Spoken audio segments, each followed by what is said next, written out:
How to set up Google Authenticator for Gmail. So what you need to do is go on Google, tap on your profile in the top right, and then tap Manage your Google account.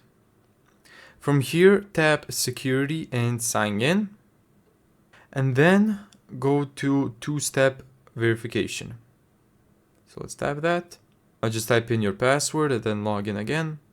Now let's go to the Authenticator app, and then let's set up Authenticator. Now, of course, you can't scan it because you're on your phone. You can't scan your own screen. So then click I can't scan it. And then just copy this phrase right here. Okay, so let's copy it. And now let's go to the Google Authenticator. Let's tap the plus icon, enter a setup key.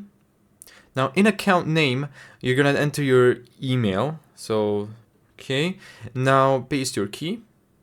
And then make sure you select time-based. And then add. And there you go. Now go back. And then next. And now simply just verify. So we got 507. 507. Now let's tap verify. And there you go. Thank you so much for watching this video. If you found this tutorial helpful, make sure to give it a thumbs up and subscribe. And as always, see you in the next video.